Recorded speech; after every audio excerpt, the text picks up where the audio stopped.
Dear students, good morning all of you. आप सभी का एक बार फिर से सर्वोदय पब्लिक स्कूल की ऑनलाइन क्लासेस में स्वागत है।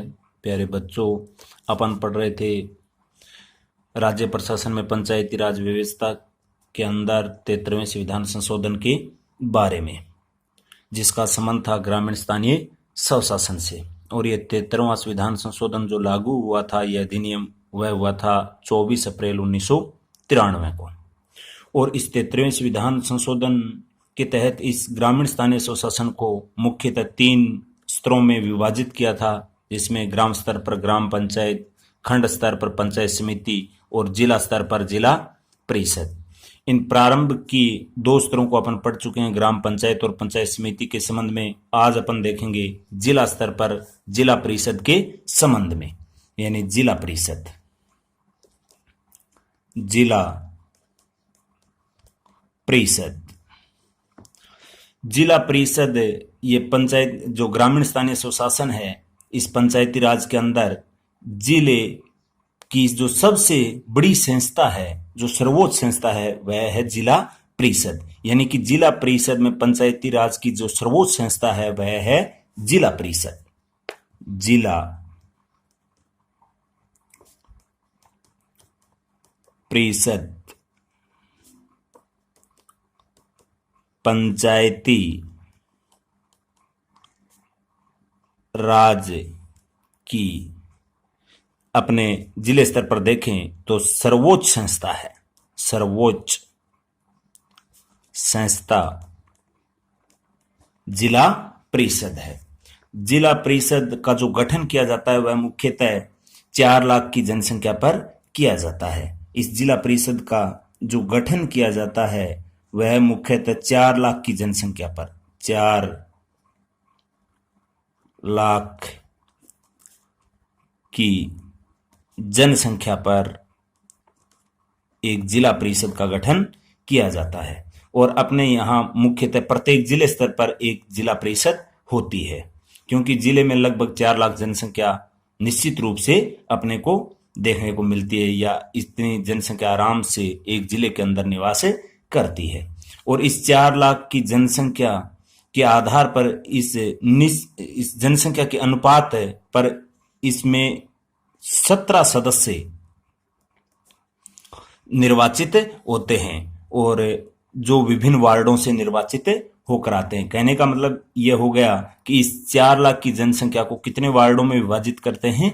कम से कम 17 वार्डों पर। और इसके अतिरिक्त अगर जनसंख्या हो जाती है तो 1 लाख की जनसंख्या पर, अगर 4 लाख से अधिक जनसंख्या बढ़ जाती है और 1 लाख जनसंख्या पर 2 अतिरिक्त नए वार्ड सर्जित कर दिए जाते हैं। 2 अतिरिक्त नए वार्ड सर्जित कर दिए जाते हैं, यह आपको ध्यान में रखना है। यानी कि 4 लाख पर तक तो 17 वार्ड होंगे, और इससे ऊपर अगर जनसंख्या बढ़ती है तो 1 लाख की जनसंख्या पर कितने नए वार्ड हो जाएंगे? 2 वार्ड और सर्जित कर दिए जाएंगे, जिनसे नए जो अपने पार्षद होते हैं वो चुनकर आएंगे। और इसके बाद में, यानी कि इसे जो पार्षद, तो अपन इनको नहीं कह सकते, इनको कहते हैं अपन जिला परिषद सदस्य। जो ये वार्डों से सदस्य जो चुन कर आते हैं, उसको अपन बोलते हैं जिला परिषद सदस्य। जिला परिषद सदस्य चुन कर आते हैं, ये ध्यान में रखना है आपको। और इसमें भी पदेन सदस्य होते हैं, जिस प्रकार से पंचायत समिति में थे, जो पंचायत समिति में अपन ने पढ़ा था कि जो पंचायत समिति जिस विधानसभा क्षेत्र में, उस विधानसभा का एमएलए और उस जिले का जो एमपी होता है, वो उसका पदेन सदस्य होता है। वैसे ही जिला परिषद के अंदर जिले के अंदर आने वाली समस्त विधानसभा सदस्य, यानी जिले के अंदर जितने भी विधानसभा क्षेत्र हैं, जिले के समस्त विधानसभा क्षेत्र के एमएलए, वह उस जिले का एमपी, जिले का एमपी, इसका पदेन सदस्य होते हैं। यह आपको ध्यान में रखना है। और जिला परिषद के जो सदस्य होते हैं, उनका चुनाव होता है, वह तो होता है प्रत्यक्ष रूप से, प्रत्यक्ष रूप से, जनता द्वारा, प्रत्यक्ष रूप से जनता द्वारा। लेकिन इसका जो मुखिया होता है जिला परिषद का, वह होता है जिला प्रमुख। जिला प्रमुख जिला परिषद का मुखिया होता है, जिला परिषद का मुखिया। इसका जो चुनाव होता है वह होता है अप्रत्यक्ष। जिला प्रमुख का जो चुनाव होता है वह होता है अप्रत्यक्ष रूप से, क्योंकि जो ये जिला परिषद सदस्य हैं ये अपने में से एक तो जिला प्रमुख को चुनते हैं और एक चुनते हैं उप जिला प्रमुख को।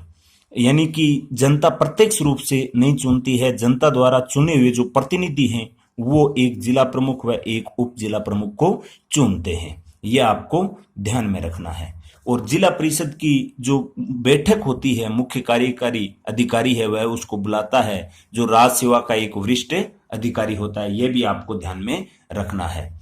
और जिला परिषद की जो बैठक होती है वो 3 माह में एक बार होनी आवश्यक है। जिला परिषद की बैठक यानी कि 3 माह में एक बार होनी आवश्यक है। और 1/3 सदस्य की मांग पर, जिला प्रमुख की मांग पर चाहे तो जब कभी भी इसकी बैठक बुलाई जा सकती है। कहने का मतलब यह हो गया कि अगर 1/3 सदस्य लिखित में यह कहते हैं कि अभी बैठक की आवश्यकता है किसी विषय को लेकर, तो या फिर जिला प्रमुख लिखित में यह रिपोर्ट देता है तो इसकी बैठक कभी भी बुलाई जा सकती है। लेकिन इसकी बैठक है जिसमें अपन ने देखा था ग्राम पंचायत में, उसमें उसकी बैठक की गणपूर्ति के लिए 1/10 सदस्यों की उपस्थिति अनिवार्य थी। लेकिन जिला परिषद में कुछ अलग है। जिला परिषद की बैठक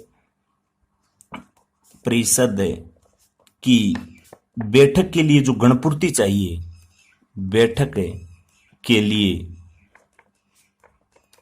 गणपूर्ति वह है 1/3। यह आपको ध्यान में रखना है। यानी कि जिला परिषद की बैठक की जो गणपूर्ति जिसे अपन कोरम बोलते हैं वो कम से कम 1/3 सदस्य होने आवश्यक है, तभी इस बैठक का संचालन किया जा सकता है। और जिला प्रमुख को जो शपथ दिलाता है वह दिलाता है सीईओ। इसको जिला प्रमुख को जो शपथ दिलाएगा वह दिलाएगा सीईओ। ये आपको ध्यान में रखना है। और जो ये जिला प्रमुख होता है ये अपना जो त्याग पत्र देता है, त्याग पत्र वह देता है, आपको ध्यान में रखना है, संभागीय आयुक्त को। संभागीय आयुक्त को।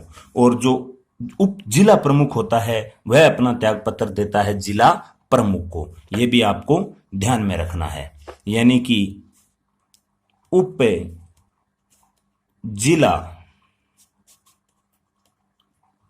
प्रमुख अपना त्याग पत्र देता है, वह देता है जिला प्रमुख को। यह आपको ध्यान में रखना है। यहां से पूछा जा सकता है 1 नंबर के रूप में क्वेश्चन कि जो ये जिला प्रमुख होता है वो अपना त्याग पत्र किसको देता है, संभागीय आयुक्त को, और उप जिला प्रमुख देता है जिला प्रमुख को। और शपथ कौन दिलाता है, सीईओ। और जिला परिषद की बैठक के संचालन के लिए जो गणपूर्ति चाहिए वो चाहिए कुल सदस्यों की 1/3, जो अन्य में अंदर 1/10 थी। और जिला परिषद की जो बैठक होनी चाहिए वो 3 माह में एक बार होनी चाहिए। और जिला परिषद के सदस्यों का जो चुनाव होता है वह तो होता है प्रत्यक्ष रूप से, यानी संबंधित वार्ड में जितने भी जो अपने कह सकते हैं वैसक मताधिकार प्राप्त जो लोग होते हैं वो समस्त प्रत्यक्ष रूप से बहुमत के आधार पर गुप्त मतदान प्रणाली के तहत इनका निर्वाचन करते हैं। और जिला परिषद के सदस्य अपने में से एक अध्यक्ष जिसको अपन जिला प्रमुख बोलते हैं और एक उपाध्यक्ष जिसको अपन उप जिला प्रमुख बोलते हैं, जिनका चुनाव करते हैं। तो जिला प्रमुख और उप जिला प्रमुख का चुनाव हो गया प्रत्यक्ष, और जिला परिषद के सदस्य का जो चुनाव है वह हो गया जनता द्वारा प्रत्यक्ष रूप से। यह आपको ध्यान में रखना है। अगर किसी भी प्रकार से अगर ये पहले अब नियुक्ति के बाद में, शपथ के बाद में अगर सही रूप से अगर ये कार्य नहीं कर रहा है तो उसको समय से पहले भी हटाया जा सकता है। उसके लिए इसके विरुद्ध में लाना पड़ेगा अविश्वास प्रस्ताव। अब मैं इसको हटाने के संबंध में आपको बता देता हूं, जिला प्रमुख को हटाने की प्रक्रिया। जिला प्रमुख को हटाने की प्रक्रिया। इस जिला प्रमुख को जो हटाया जाता है वह हटाया जाता है अविश्वास प्रस्ताव के माध्यम से। अविश्वास प्रस्ताव के माध्यम से इसको हटाया जा सकता है। लेकिन ये जो प्रोसेस होती है, ये नियुक्ति के बाद प्रथम 2 वर्ष तक यह प्रक्रिया या अविश्वास प्रस्ताव इस जिला प्रमुख के विरुद्ध नहीं लाया जा सकता। ये इंपॉर्टेंट बात है, ध्यान में रखना। यानी जैसे ही वो पद ग्रहण करता है तो उसके बाद प्रथम 2 वर्ष तक अविश्वास प्रस्ताव नहीं ला सकते। और अंतिम 1 वर्ष से, जैसे लगभग 4 वर्ष हो गए हैं जिला प्रमुख पद पर बने हुए, और अंतिम वर्ष में अगर अपन चाहें कि अविश्वास प्रस्ताव के माध्यम से जिला प्रमुख को अपन हटाएं, तब भी अपन ऐसा नहीं कर सकते। कहने का मतलब हो गया अंतिम 1 वर्ष में भी जो ये अविश्वास प्रस्ताव है वो नहीं ला सकते। ये ध्यान में रखना है। अविश्वास प्रस्ताव के माध्यम से अपन जिला प्रमुख को हटा तो सकते हैं, लेकिन पद ग्रहण के बाद प्रथम 2 वर्ष के अंदर अविश्वास प्रस्ताव नहीं लाया जा सकता। और जब कार्यकाल का 1 वर्ष शेष रहता है उस समय भी उसके विरुद्ध अविश्वास प्रस्ताव नहीं लाया जा सकता। यह आपको ध्यान में रखना है। इसके मध्य में जो 2 वर्ष होते हैं बीच के, उस दौरान जो इसके जो सदस्य होते हैं जिला परिषद के, वो 1/3 सदस्य व्यक्तिगत रूप से उपस्थित होकर, व्यक्तिगत रूप से सीईओ के समक्ष, सीईओ के समक्ष उपस्थित होकर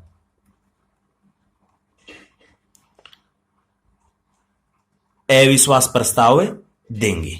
जो ये अविश्वास प्रस्ताव है ये उसको देंगे कि हम इस जिला प्रमुख के विरुद्ध में अविश्वास प्रस्ताव लाना चाह रहे हैं। अविश्वास प्रस्ताव इस प्रकार से व्यक्तिगत रूप में लिखित में किसको देंगे? सीईओ को देंगे। उसके बाद सीईओ जो मुख्य कार्यकारी अधिकारी होता है वो 15 दिन पहले सभी सदस्यों को सूचित करेगा। यानी इस प्रस्ताव को देने के बाद 15 दिन पहले सभी सदस्यों को सूचित कर देगा, और सूचित करने के बाद 1 माह के अंदर अंदर एक बैठक बुलाएगा जिला परिषद की। जिला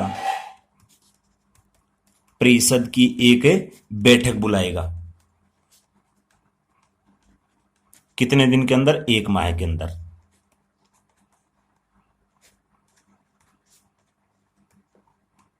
अंदर उसके बाद में इस बैठक में 3/4 सदस्यों द्वारा यह अविश्वास प्रस्ताव पारित होना चाहिए। यानी जो ये बैठक बुलाई जाती है इस अविश्वास प्रस्ताव के लिए सीईओ द्वारा, जो कार्यकारी अधिकारी होता है उसके द्वारा, उस बैठक में कुल सदस्यों के जो 3/4 सदस्यों द्वारा यह अविश्वास प्रस्ताव पारित होना चाहिए। और जिस समय ये 3/4 बहुमत से ये प्रस्ताव अविश्वास प्रस्ताव है ये पारित हो जाता है, तो उसी समय इसको पद से हटना पड़ता है। किसको? जिला प्रमुख को। और यदि इस निर्धारित तिथि को यह गणपूर्ति प्राप्त नहीं होती है तो अगले 1 वर्ष के लिए फिर अविश्वास प्रस्ताव नहीं लाया जा सकता। ये आपको ध्यान में रखना है। जिला प्रमुख को हटाने की प्रोसेस वही है जो अविश्वास प्रस्ताव अपने राष्ट्रपति के बारे में, न्यायाधीशों के बारे में पढ़ा था। तो ये जिले लेवल पर हो गया। अविश्वास प्रस्ताव के माध्यम से जिला प्रमुख को हटा सकते हैं। प्रथम नियुक्ति के बाद प्रथम 2 वर्ष तक अपना अविश्वास प्रस्ताव नहीं ला सकते हो, और कार्यकाल का जब अंतिम 1 वर्ष शेष रहता है उस समय अविश्वास प्रस्ताव नहीं ला सकते। तो कहने का मतलब ये हो गया मध्य के जो 3 वर्ष हैं उसमें अपना अविश्वास प्रस्ताव ला सकते हैं। तो जब अविश्वास प्रस्ताव लाया जाता है तो इसके 1/3 सदस्य व्यक्तिगत रूप में जो सीईओ होता है, कार्यकारी अधिकारी, उसके समक्ष इस अविश्वास प्रस्ताव को प्रस्तुत करेंगे। उसके बाद 15 दिन पहले सभी सदस्यों को, जो सीईओ होता है, कार्यकारी अधिकारी, वो सभी को सूचित करेगा, और उसके बाद 1 महीने के अंदर अंदर इस अविश्वास प्रस्ताव के लिए एक बैठक बुलाएगा, और उस बैठक में 3/4 सदस्यों द्वारा वो अविश्वास प्रस्ताव पारित होना चाहिए। और ये पारित हो जाता है तो वो पद से हट जाता है। और अगर इस स्थिति में ये गणपूर्ति प्राप्त नहीं होती है न्यूनतम, तो अगले 1 वर्ष के लिए फिर से अविश्वास प्रस्ताव नहीं लाया जा सकता। और ध्यान रखना, विशेष परिस्थितियों में जो राज्य सरकार है वो आदेश जारी करके भी जिला प्रमुख को हटा सकती है, जो इंपॉर्टेंट बात है। यानी विशेष परिस्थिति आपात जैसी कुछ भी ऐसी स्थिति बन जाती है और राज्य सरकार को ये लगे कि इसको हटाना उचित है, तो राज्य सरकार आदेश लाकर जिला प्रमुख को हटा सकती है। और यही सेम प्रोसेस रहती है, वह रहती है अपने पंचायत समिति के अंदर प्रधान और उप प्रधान को हटाने की। और इसी प्रकार से हटाया जाता है सरपंच को। और सरपंच के अंदर भी यही था कि प्रथम 2 वर्ष के अंदर अपना अविश्वास प्रस्ताव नहीं ला सकते, और कार्यकाल का जब अंतिम 1 वर्ष शेष रहता है उस समय भी अपन अविश्वास प्रस्ताव नहीं ला सकते। प्रक्रिया सेम ऐसी ही है सरपंच को हटाने के लिए भी अविश्वास प्रस्ताव की। तो आपको ये बात ध्यान में रखनी है। इसके बाद में अपन देखेंगे इस 73वें संविधान संशोधन के बाद में जो 74वां संविधान संशोधन था उसके संबंध में। 74वां संविधान संशोधन, 74वें संविधान संशोधन का जो संबंध था वह था नगरीय स्थानीय स्वशासन से संबंधित। नगरीय स्थानीय स्वशासन से संबंधित। और जो ये 73वां संविधान संशोधन जो लागू हुआ था वह हुआ था 1 जून 1993 को। यह आपको ध्यान में रखना है। और इसको भी बलवंत राय मेहता की समिति की जो सिफारिश थी उसके आधार पर त्रिस्तरीय बनाया था। नगरीय स्थानीय स्वशासन को भी जो सबसे छोटे स्तर पर, जो नीचे के स्तर पर थी, वह थी नगर पालिका। और उसके बाद में जो 2 नंबर पे थी वह थी नगर परिषद। और फिर 3 नंबर पर थी वह है नगर निगम, जो नगरीय स्थानीय स्वशासन की सबसे बड़ी इकाई है, नगर निगम। इनके बारे में अपन पढ़ेंगे। तो ये, और इसी के तहत 73वें संविधान संशोधन के तहत जो अपने भारतीय संविधान का भाग 9 था, भाग 9 क, यह आपको ध्यान में रखना है। भाग 9 क के अंतर्गत इस नगरीय स्थानीय स्वशासन को अनुच्छेद 243 पी से लेकर जेड तक इसका उपबंध किया गया। और भारतीय संविधान की अनुसूची 12वीं जोड़कर नगरीय स्थानीय स्वशासन से संबंधित उसके अंदर 18 विषय शामिल किए गए। ये जो इसकी प्रारंभिक बातें ये आपको ध्यान में रखनी है 74वें संविधान संशोधन के संबंध में। और उसके बाद में अपन देखते हैं सबसे पहले नगर, इस 74वें संविधान संशोधन के अंदर नगर पालिका के बारे में। नगर पालिका जो इस नगरीय स्थानीय स्वशासन की सबसे छोटी इकाई है, नगर पालिका। नगर पालिका का जो गठन किया जाता है वह किया जाता है 20,000 की जनसंख्या से अधिक होनी चाहिए, और 1 लाख तक की जनसंख्या पर एक नगर पालिका का गठन किया जाता है। कहने का मतलब यह हो गया कम से कम 20,000 जनसंख्या और अधिकतम 1 लाख की जनसंख्या पर एक नगर पालिका होगी और इन संस्थाओं को उचित प्रतिनिधित्व हेतु प्रत्येक वार्ड से एक पार्षद का चुनाव किया जाता है। यानी इस नगर पालिका को एक जनसंख्या के अनुपात के आधार पर निश्चित वार्डों में विभाजित किया जाता है और उस प्रत्येक वार्ड से संबंधित वार्ड के समस्त मतदाता एक पार्षद को बहुमत के आधार पर चुनते हैं प्रत्यक्ष रूप से। पार्षद ध्यान में रखना है आपको, एक पार्षद को चुनेंगे और ये पार्षद फिर मिलकर अपने में से एक नगरपालिका का चुनते हैं अध्यक्ष और एक चुनते हैं उपाध्यक्ष, जिसे अपन बोलते हैं नगरपालिका में चेयरमैन, अध्यक्ष को। तो ये आपको ध्यान में रखना है नगरपालिका के संबंध में। और इसके बाद में जो बचता है नगर परिषद और नगर निगम, उसका विस्तार से मैं आपको बता दूंगा नेक्स्ट क्लास के अंदर, क्योंकि आज का वीडियो काफी बड़ा हो जाएगा। फिर आज के लिए इतना ही, धन्यवाद।